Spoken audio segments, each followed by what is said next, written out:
Berikutnya adalah learning objective, adalah mendistribusikan dasar segmentasi pasar bisnis. Ada yang namanya macro segmentation, proses membagi pasar bisnis dalam segmen-segmen yang didasarkan pada karakteristik umum seperti lokasi geografis, tipe konsumen, ukuran konsumen, dan penggunaan produk. Segmentasi mikro ini lebih ke proses membagi pasar bisnis dalam segmen-segmen yang berdasarkan karakteristik unit pengambilan keputusan di dalam segmen makro. Segmentasi pemasaran bisnis itu adalah kita lihat dari pasar bisnis itu dibagi menjadi dua, yaitu segmentasi makro dan juga segmentasi mikro. Kalau dilihat dari segmentasi makro, kita bisa melihat dari geografik, customer type, customer size, dan juga product use. Jadi dari wilayahnya, dari tipe customernya, dari ukuran customer, dan juga pemakaian produk. Kalau dari sisi segmentasi mikro, itu lebih ke kriteria pembelian, strategi pembelian, tingkat kepentingan, dan juga karakteristik pribadi.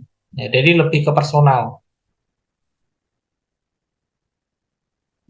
Jadi kalau dilihat dari segmentasi makro dan mikro, ini adalah lebih ke, kalau makro itu sebagian besar itu lebih suka seperti apa. Nah, kalau mikro itu adalah lebih ke segmentasi khusus.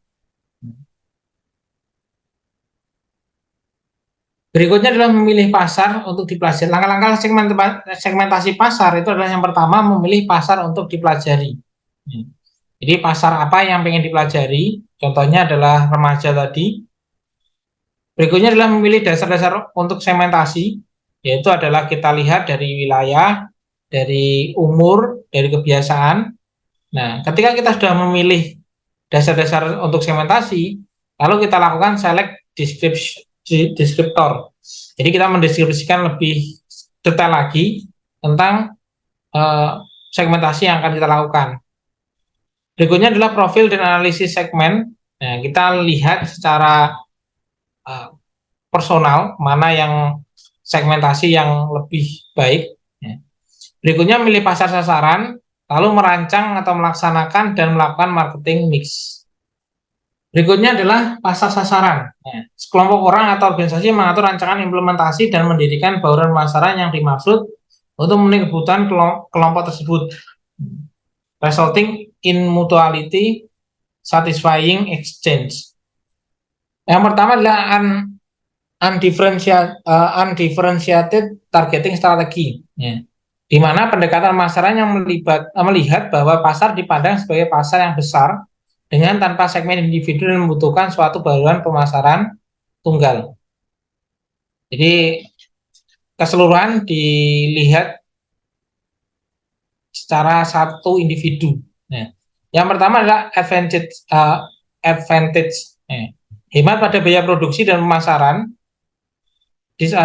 Disadvantage-nya unimaginative product offering. Jadi ketika kita berbicara, kedua adalah perusahaan lebih rentan untuk bersaing.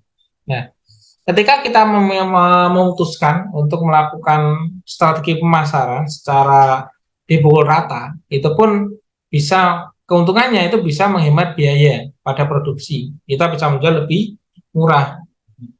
Tetapi untuk tantangannya itu adalah untuk persaingan atau untuk kostumisasinya itu cenderung lebih sulit.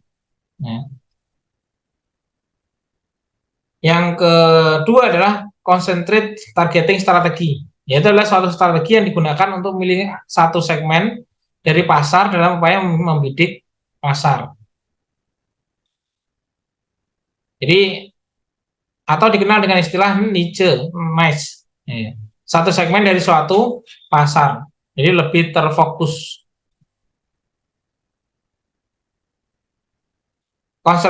Concentrated targeting strategi itu keuntungannya adalah konsentrasi terhadap sumber daya, menetapkan segmen secara sempit, perusahaan kecil dapat bersaing, strong positioning, Ya.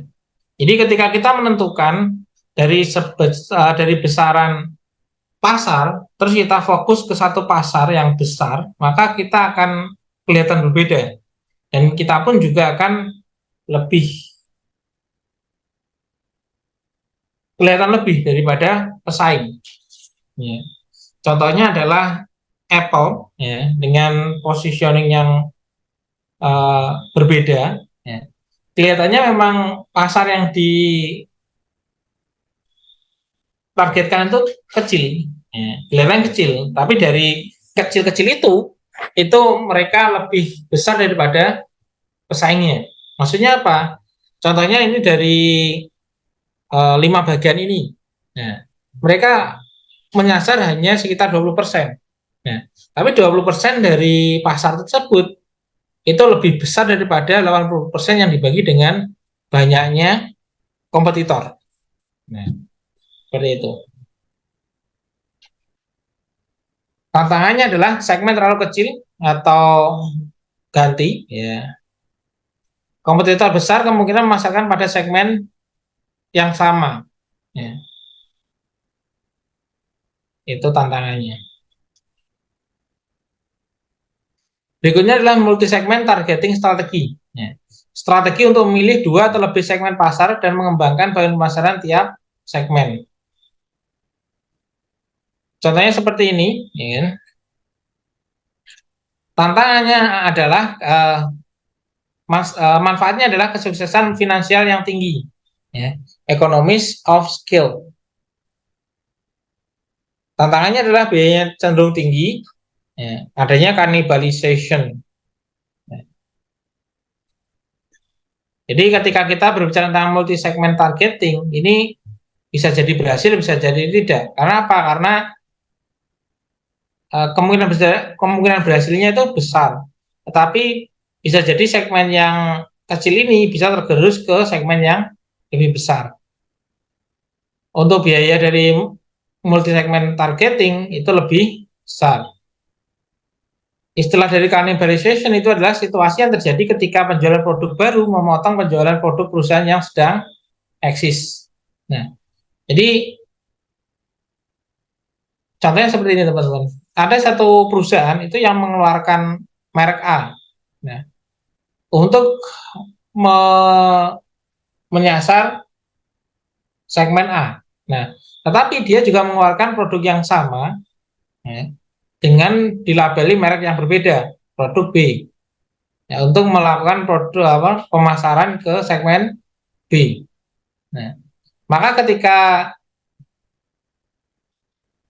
eh, ternyata produk A itu adalah yang lebih laku. Nah, dan ternyata segmen B itu masuk ke produk A. Nah, itu contohnya dari cannibalization seperti itu.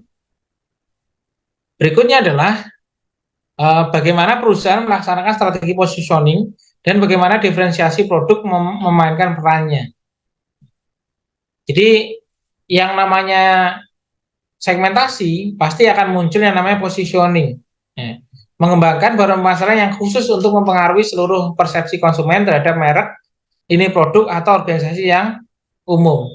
Nah, jadi setelah kita melakukan segmentasi, kita pilih nih pasar yang besar. Lalu kita setting atau kita buat agar produk kita itu sesuai dengan harapan dari segmen pasar kita tadi.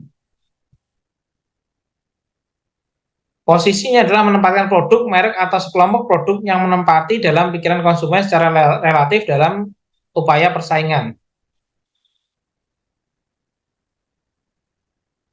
Bagaimana produk itu dikatakan effective positioning? Ya. Ketika penilaian posisi dari produk yang bersaing, menentukan dimensi atau luas dari posisi tersebut, memilih posisi pasar yang efektif. Nah, jadi 3 hal ini yang menentukan produk tersebut efektif atau tidak. Ya. Kembali lagi adalah bagaimana perusahaan itu mampu membuat produk tersebut sesuai dengan harapan penilaian dari konsumen. Lalu muncul yang namanya diferensiasi, yaitu adalah strategi positioning yang digunakan beberapa perusahaan untuk membedakan produk-produk mereka dari pesaingnya, atau bahkan membedakan produk-produk mereka yang sebenarnya komposisinya sama tapi mereknya yang berbeda.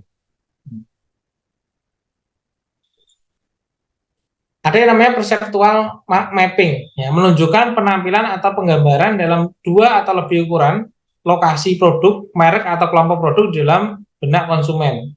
Ini tadi, bahannya sama, kemasannya berbeda, tapi positioningnya juga berbeda.